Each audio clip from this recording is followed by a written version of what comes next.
Palavra da Verdade, com Hernandes Dias Lopes. Vamos abrir a palavra de Deus, amados irmãos, no primeiro livro dos Reis, capítulo 19. Primeiro livro dos Reis, capítulo 19. Leremos até o verso 18.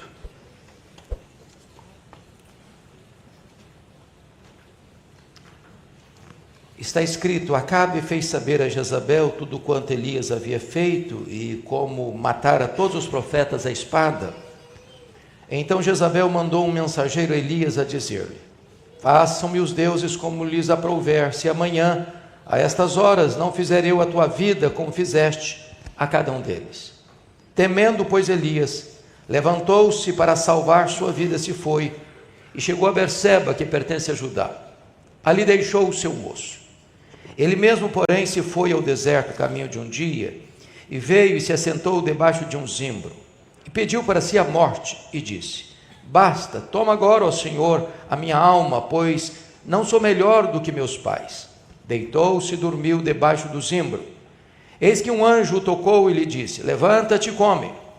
Olhou ele e viu junto à cabeceira um pão cozido sobre pedras em brasa e uma botija d'água. Comeu, bebeu e tornou a dormir. Voltou segunda vez o anjo do Senhor, tocou e lhe disse: Levanta-te e come, porque o caminho te será sobremodo longo. Levantou-se, pois, comeu e bebeu, e com a força daquela comida, caminhou 40 dias e 40 noites até Horebe, o monte de Deus. Ali entrou numa caverna, onde passou a noite. E eis que lhe veio a palavra do Senhor e lhe disse: Que fazes aqui, Elias? Ele respondeu: Tenho sido zeloso pelo Senhor Deus dos exércitos, porque os filhos de Israel deixaram a tua aliança, derrabaram os teus altares e mataram os teus profetas à espada, e eu fiquei só, e procuram tirar minha vida. Disse-lhe Deus: Sai e põe-te neste monte perante o Senhor. Eis que passava o Senhor, e um grande e forte vento fendia os montes e despedaçava as penhas diante do Senhor, porém o Senhor não estava no vento. Depois do vento, um terremoto, mas o Senhor não estava no terremoto. Depois do terremoto, um fogo, mas o Senhor não estava no fogo. E depois do fogo, um cicio tranquilo e suave. Ouvindo Elias, envolveu o rosto no seu manto e saindo, pôs-se à entrada da caverna. Eis que lhe veio uma voz e lhe disse: Que fazes aqui, Elias? Ele respondeu: Tenho sido extremamente zeloso pelo Senhor Deus dos exércitos, porque os filhos de Israel deixaram a tua aliança, derrubaram os teus altares e mataram os teus profetas à espada, e eu fiquei só e procuram tirar minha vida. Disse-lhe o Senhor: Vai, volta o teu caminho para o deserto de Damasco, e em chegando lá unge Azael rei sobre a Síria, a Jeú filho de Nissi ungirás rei sobre Israel, e também Eliseu filho de Safate, de Abel-Meolá ungirás profeta em teu lugar. Quem escapar à espada de Azael, Jeú matará. Quem escapar à espada de Jeú, Eliseu matará. Também conservei em Israel 7.000, todos os joelhos que não se dobraram a Baal, e toda a boca que o não beijou. Até aqui. Meus amados, eu quero tratar com vocês nesta manhã sobre o tema: como enfrentar a depressão. Como enfrentar a depressão. A Bíblia é um livro peculiar. A Bíblia é um livro honesto. A Bíblia não esconde as fraquezas dos heróis da fé. É por isso que a Bíblia diz que Elias era homem semelhante a nós. Depois de apresentar Elias em seu melhor momento, no capítulo 18, quando ele tem uma retumbante vitória sobre os profetas de Baal, os profetas de Azerá. Depois que Deus se revelou com fogo, e a nação grita em uníssono: Só o Senhor é Deus, só o Senhor é Deus. E ele sobe ao cume do Carmelo e ora por chuvas restauradoras, e elas descem. Agora, Elias nos é apresentado no seu pior estado, no capítulo 19. Elias está com medo, Elias está fugindo. Elias está querendo morrer. Elias está depressivo. Elias despenca das alturas excelsas aos vales mais profundos. As vitórias de ontem não foram suficientes para lhe dar garantia de sucesso no hoje. Talvez nós nunca sejamos tão vulneráveis como quando depois de uma grande vitória.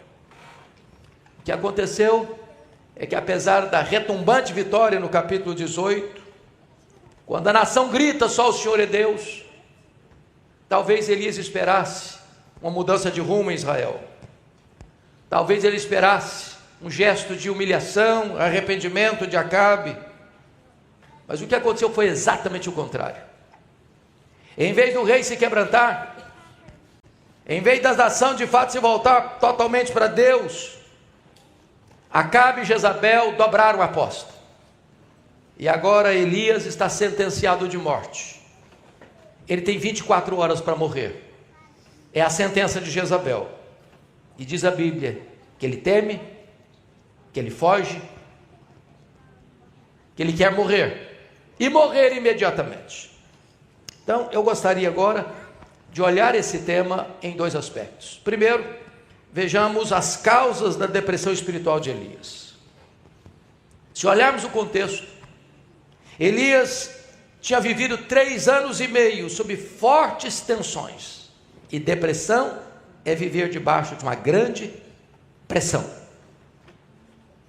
Alguém já disse, com certa razão, que depressão é excesso de passado, que estresse é excesso de presente e que a ansiedade é excesso de futuro. Pressão em Samaria, quando se apresenta Acabe para trazer palavra de juízo.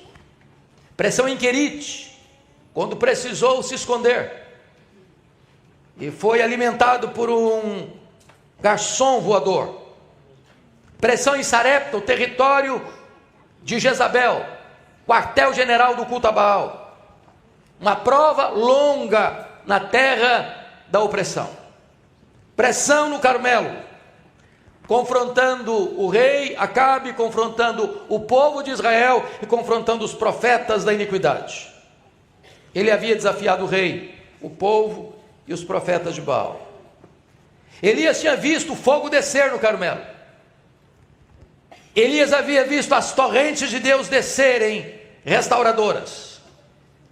Elias havia visto o céu se fechando por sua oração, o filho da viúva ressuscitando, o fogo caindo, as chuvas descendo, o povo gritando, só o Senhor é Deus. Mas, em vez de Acabe implementar as mudanças necessárias, ele revela a sua fraqueza e vai dizer à sua mulher, a rainha mais perversa da história, Jezabel, o que havia acontecido aos profetas de Baal. E ela então declara: faça-me os deuses o que me aprouver, se amanhã, a estas horas, 24 horas, você, Elias, não estiver morto. Então aí entram as causas daquilo que nós chamamos da depressão de Elias. Em primeiro lugar, por que Elias está deprimido e querendo morrer? Primeiro, pensamento confuso, verso 1 a 3. Notem vocês que Elias tinha plena evidências de quem tinha o controle do universo, é Deus. Deus fecha as comportas do céu, e não chove, e não cai orvalho. Elias tinha a ciência de que Deus era poderoso para sustentá-lo num esconderijo, num deserto. Elias tem convicção de que Deus age, porque Deus multiplicou o azeite na botija da viúva de Sarepta, e a farinha na sua panela, e ressuscitou o seu filho. Elias sabia que Deus tem poder, porque ele mesmo respondeu com fogo no Carmelo. Elias sabia que Deus tinha o controle da natureza, porque as chuvas desceram a sua súplica. E agora, por um momento, ele perde o foco. Por um momento ele pensa que a vida dele está nas mãos de Jezabel. Por um momento ele perde a noção da soberania de Deus, da grandeza de Deus, da majestade de Deus, da providência de Deus. E nesse momento ele tira os olhos de Deus para colocar os olhos em homens, em pessoas ou em circunstâncias. Ele teme, ele foge, ele quer morrer. Se vocês lerem com atenção a biografia de Elias, ele só se movimenta por orientação divina. Deus mandou ele aparecer a Acabe e ele apareceu. Deus mandou ele ir para Querite, ele foi. Deus mandou ele ir para Sarepta, ele foi. Deus o mandou revelar-se novamente a Acabe e ele foi. Deus orienta a vida dele, mas por um momento ele tira os olhos de Deus e ele naufraga. No medo, na fuga e no desejo de morrer. Todas as vezes que nós tiramos os olhos de Deus ou perdemos de vista a soberania de Deus, nós também naufragamos nas águas turvas do medo e do desespero. Agora vejam vocês, no verso 3, que está escrito, temendo pois Elias. O segundo aspecto é o medo. O homem que havia confrontado Acabe, o homem que havia visto o poder de Deus, agora está com medo de uma mulher. É bem verdade que é a mulher mais perversa da história. Naquele momento, ele pensou que Deus não era capaz de protegê-lo da sanha assassina daquela perversa mulher. Ele não enfrentou Jezabel, ele fugiu de Jezabel para salvar a sua vida, diz a Bíblia. E o texto nos informa que ele chegou até Berseba. Ele estava em Jezreel e foge para Berseba. Quantos quilômetros? A pé, correndo, com medo, fugindo. 144 quilômetros rumo ao sul. Por que ele vai para Berseba? Porque ele está entrando no território de Judá, fora dos limites administrativos do reino do norte. 144 quilômetros.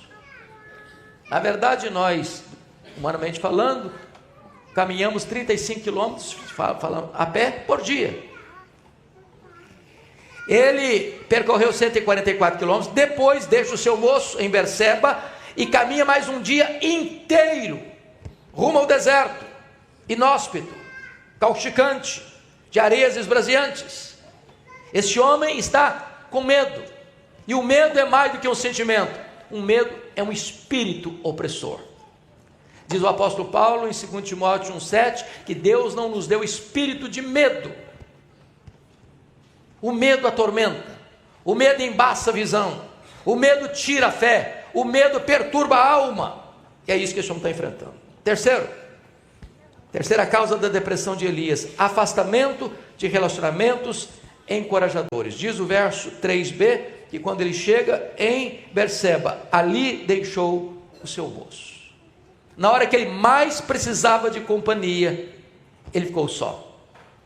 Na hora que ele mais precisava de um ombro amigo, ele quis ficar na solidão. Entendamos isso, meus irmãos. A solidão não é um bom remédio para quem está lidando com depressão. Pessoas desencorajadas são pessoas solitárias. Quero lhe dizer que quando a crise chega, a solidão é uma péssima companhia.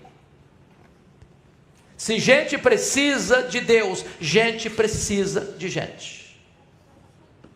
Foi isso que o apóstolo Paulo expressou quando estava preso na masmorra mamertina, quando escreve para Timóteo: procura vir ter comigo depressa. Precisamos de amigos. Precisamos de alguém para quem abrir o coração, dividir as cargas e expor nossas fraquezas e angústias. É claro que estou falando de amigos. Nós temos muitos colegas, mas temos poucos amigos. Quem são seus amigos? Com quem você abre o coração? Com quem você divide as suas dores? Com quem você reparte as suas cargas? Com quem você abre o coração, sem medo de que essa pessoa vai puxar o seu tapete e apunhalar você pelas costas? Amigo é aquele que chega quando os outros se foram. Amigo é aquele que confronta você em particular e defende você em público. Amigo é aquele que compartilha com você suas alegrias e suas tristezas, está do seu lado em todos os momentos da sua vida. Elias entra num processo depressivo, porque quando ele mais precisava de ajuda, ele quis ficar sozinho. Quarta razão do esgotamento emocional de Elias. Versículo 4 nos informa: ele mesmo, porém, se foi ao deserto, caminho de um dia, veio e se assentou debaixo de um zimbro e pediu para si a morte. E disse: basta, toma agora, Senhor, a minha alma, pois eu não sou melhor do que os meus pais. E está vindo de longos embates, entre esconderijos e aparições, entre ameaças e perigos, em longas caminhadas e escassez de pão. Diríamos nós hoje que Elias está com um tanque emocional vazio. Ele está andando na reserva. Ele está fisicamente exausto, emocionalmente esgotado, debaixo de uma grande pressão, à beira de um colapso físico e emocional. Irmãos, quantos crentes, quantos líderes, quantos pastores hoje com burnout, com problemas emocionais graves, com esgotamento emocional, com pressões enormes. E nós não podemos desconsiderar isso, porque a nossa salvação não tira de nós a nossa humanidade, nem mesmo a nossa fraqueza. Quinta razão da depressão de Elias: desejo de morrer, versículo 4, ele está pedindo a morte. O que é curioso que no capítulo 18, ele está pedindo as chuvas restauradoras de Deus, para salvar a vida de uma nação. Agora ele está orando de novo, pedindo a sua morte. E ele dá o diagnóstico: eu quero morrer. E ele dá o prazo: eu quero morrer agora, é hoje, não posso mais viver, não quero mais viver. Mas não foi só ele não que pediu para si a morte. Moisés também, Jó também, Jeremias também, Jonas também. Paulo chegou ao ponto de dizer que em Éfeso ele chegou a um momento de desesperar-se da própria vida. Isso nos leva, irmãos, a refletir sobre um drama real na igreja brasileira e mundial. A quantidade de crentes, de líderes, de pastores que cometem suicídio. Quando uma pessoa diz eu quero morrer, ela não está dizendo eu quero morrer, ela quer viver. Mas quando ela chega a esse ponto de eu quero morrer, é porque ela olha o cenário e não vê saída, não vê uma porta, não vê uma janela de escape. E a angústia é tão grande, a dor é tão grande, o desespero é tão grande, a pressão é tão forte, que ela não vê sequer uma luz no fim do túnel. E quantas pessoas, crentes, que chegam a esse total esgotamento, a esse esvaziamento do tanque emocional, com os olhos espirituais turvos e embaçados, que chegam a ponto de consumar o próprio suicídio.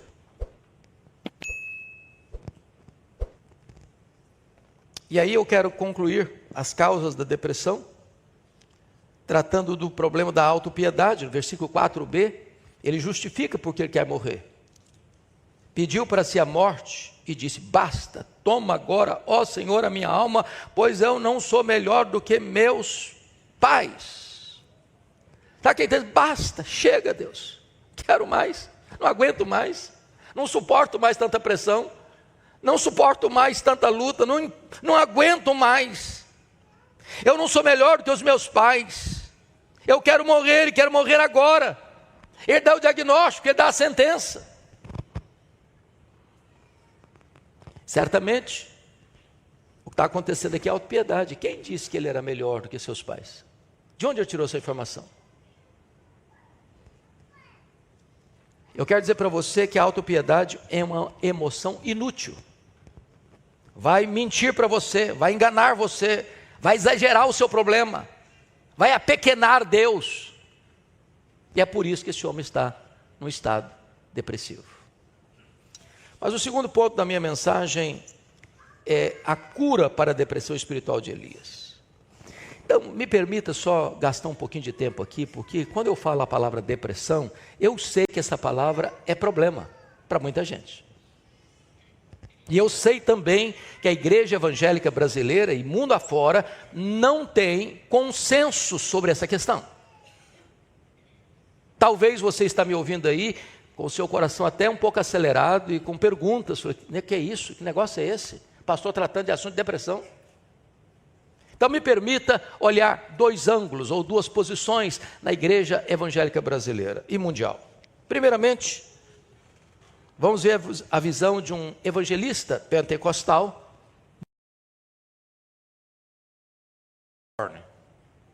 T.L. Osborne, nas suas obras, diz que depressão é demônio. Quando a pessoa está depressiva, para ele, essa pessoa está debaixo da influência, do ataque, da pressão de demônios. Não negamos a possibilidade de uma pessoa estar sofrendo e até entrando num processo depressivo por influência de espíritos malignos, pessoa que vive e convive com essa questão do ocultismo. Não negamos essa possibilidade. Mas o outro extremo, ou outro ângulo, outro lado, vem de um teólogo reformado, mundialmente considerado e conceituado. Qualquer seminarista dentro dos seminários presbiterianos, leia as suas obras, mormente o conselheiro capaz. Jay Adams, e ele afirma que depressão é pecado, e pode ser, é só você ler o Salmo 32, 38, 51, e você vai ver que Davi está vivendo um processo depressivo, por causa do pecado não confessado, seus gemidos, suas lágrimas, seus ossos ardendo, alagando o seu leito com as suas lágrimas, a mão de Deus pesando sobre ele.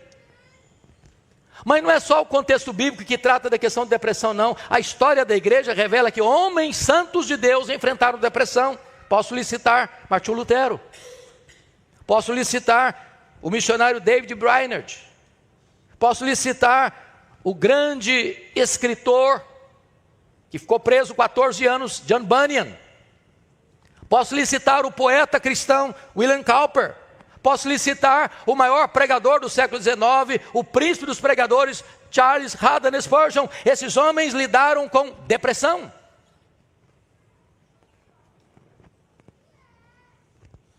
E hoje, há pastores, há líderes, há crentes, lidando também com crises de ansiedade, com transtornos mentais, com depressão, com burnout. Deus vai tratar de Elias. Pão no deserto, voz na montanha, visão para o futuro. E eu gostaria aqui agora de tratar com vocês os remédios que Deus usou para curar o Elias. Primeiramente, toque sobrenatural. Veja comigo o versículo 5. Deitou e dormiu debaixo do zimbro, e eis que um anjo tocou e lhe disse: levanta-te e come. Meus irmãos, Deus havia usado muitos instrumentos para abençoar o Elias. Deus usou os corvos, garçons voadores.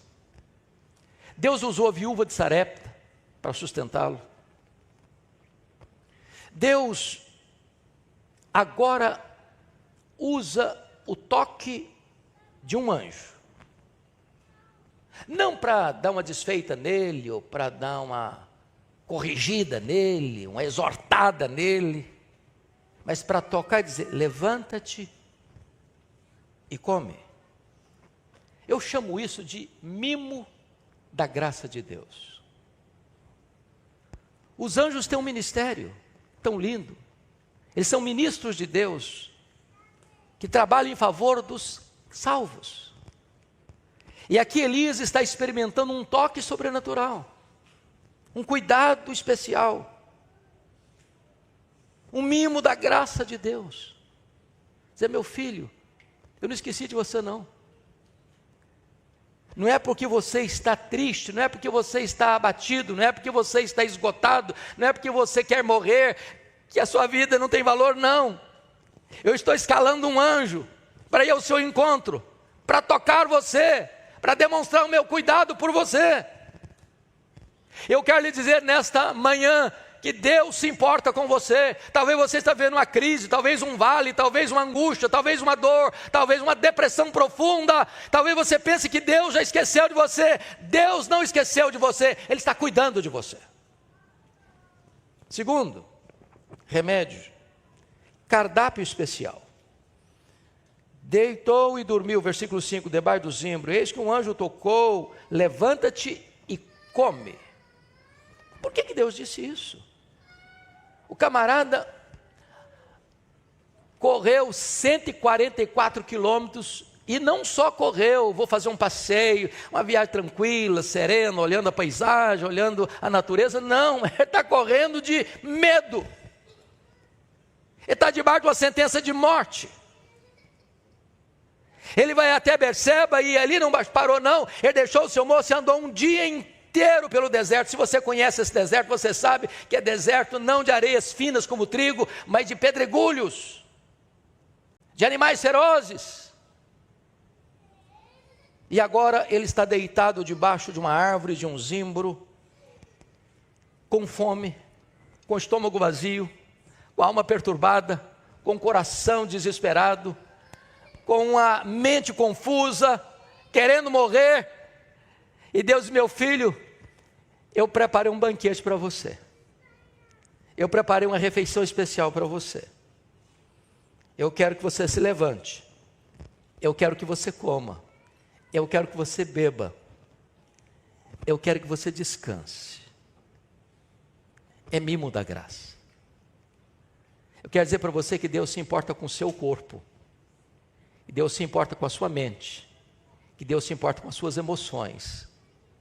Que você é precioso aos olhos de Deus.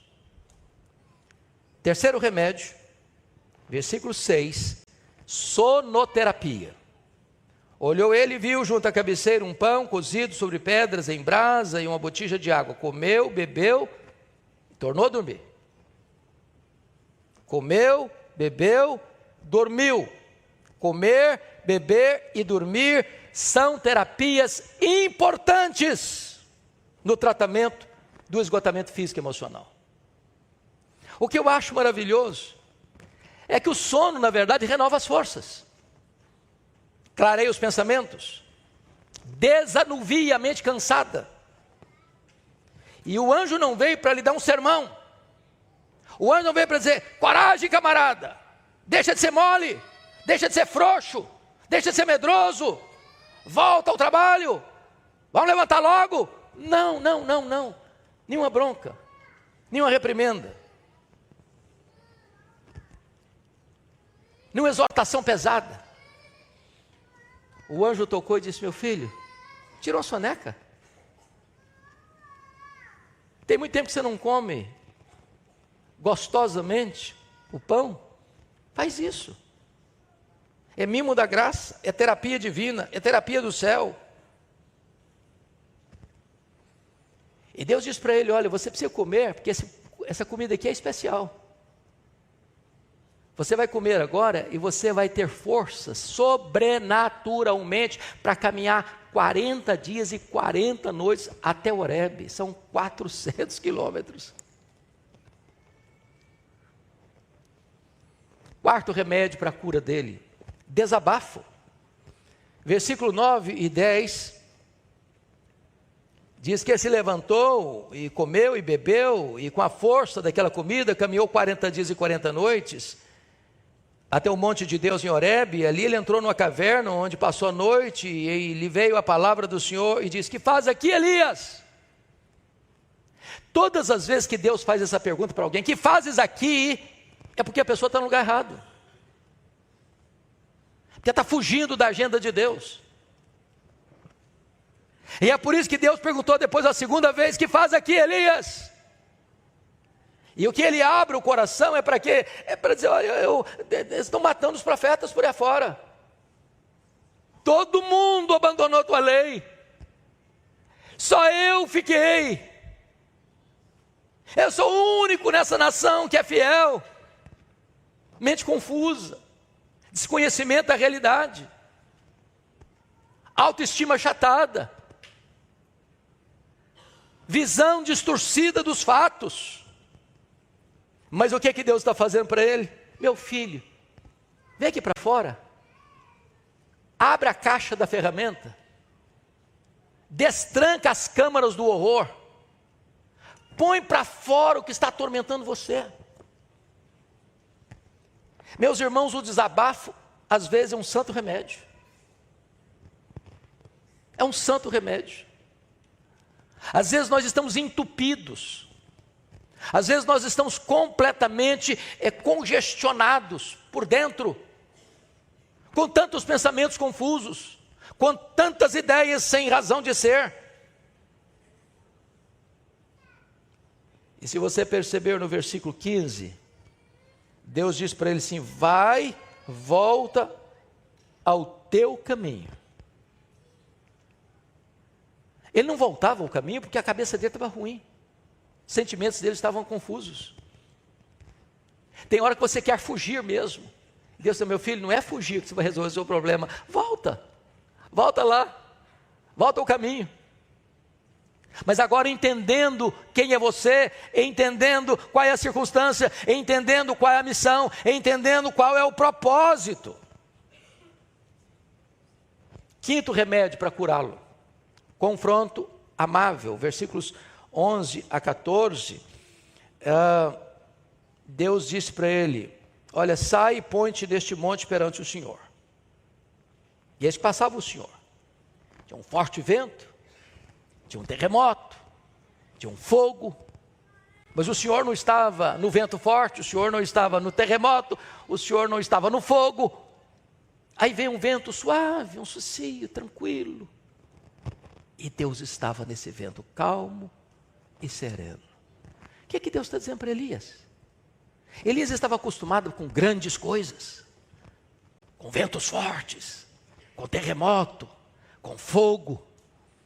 Ele estava acostumado com coisas extraordinárias, com coisas espetaculosas, com fogo descendo do céu, com torrentes caindo do céu, com morto ressuscitando. E Deus disse: meu filho, se você pensa que eu sou ágil nos momentos grandiosos, você precisa entender que eu me manifesto nas coisas pequenas, no vento suave. Eu sou capaz de me manifestar nas coisas que ninguém percebe. Deus está dando um afago neste homem. Deus está mostrando que os seus desígnios são cumpridos por meio da paciência. Nem sempre Deus age por meios chocantes. Ele pode escolher estar presente silenciosamente no seu coração e no seu quarto.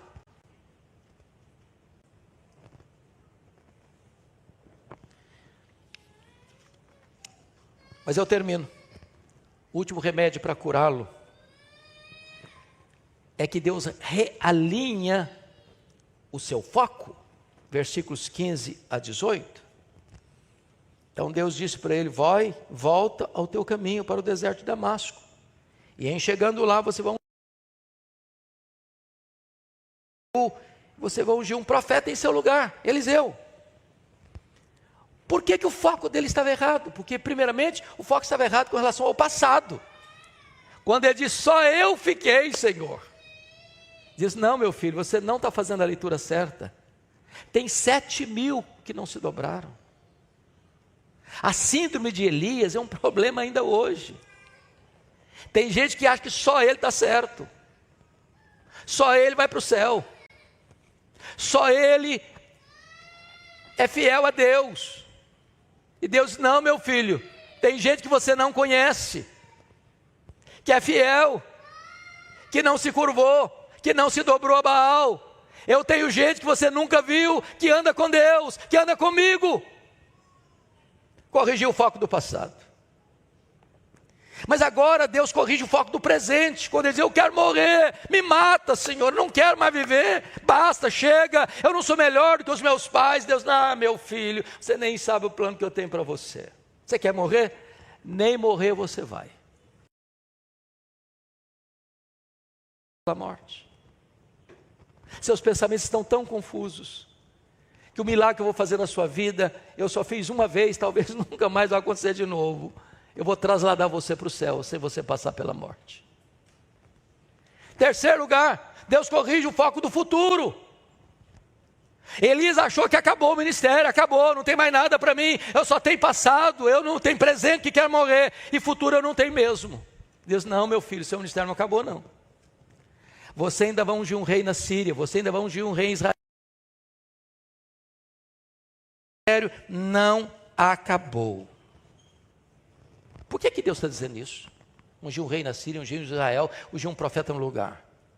Porque esses três elementos, Azael, Jeú e Eliseu, são os três instrumentos que Deus vai levantar para destruir esta perversa dinastia de Acabe. Ele está com medo de Jezabel? Ele acha que Jezabel vai matá-lo? Ele acha que Jezabel está no controle? No controle está Deus. E no tempo de Deus, essa família vai cair. Essa dinastia vai acabar. O juízo de Deus virá sobre essa ímpia família. E então, Deus está dizendo, meu filho, eu cuido de você. Eu cuido das circunstâncias que ameaçam você. Esse é o nosso Deus. Aqueles que zombam de Deus vão perecer. Eu quero terminar ilustrando isso. Eu acho que todos vocês acompanharam o que aconteceu no dia 5 de janeiro deste ano. 82ª edição do Globo de Ouro, no Beverly Hilton, em Los Angeles. Lá estava a nata do mundo artístico dos Estados Unidos. Atores e atrizes, não só americanos, mas de outros lugares do mundo. A cerimonialista fez referência às citações pelos laureados. A mãe, o colaborador, o mestre de cerimônia. Mas naquela cerimônia, nenhuma das pessoas laureadas e premiadas fez sequer uma menção de Deus, o Criador do universo. E a cerimonialista, então, tentando escarnecer um pouco mais, disse, nenhuma surpresa para uma cidade sem Deus. Isso provocou risadas e gargalhadas dos atores e atrizes ali em Los Angeles. 2 dias depois, dia 7 de janeiro deste ano, houve um terrível e devastador incêndio atingindo a cidade de Los Angeles e transformou em cinzas dezenas e dezenas de mansões multimilionárias de atores e atrizes que estavam naquele hotel recebendo aquele prêmio, escarnecendo do fato, nenhuma menção do nome de Deus, nenhuma surpresa para uma cidade sem Deus. De Deus não se zomba. Aquilo que o homem semear, isso ele também ceifará. Deus está dizendo para Elias, Elias, você não vai morrer nas mãos de Jezabel. Eu vou levar você para o céu. Mas essa família ímpia vai ter que acertar as contas comigo. E essa família vai perecer. Este é o seu Deus, que cuida dos seus, que restaura os seus, e que exerce juízo sobre aqueles que se levantam contra Deus e contra o seu povo. Que Deus nos ajude. Amém.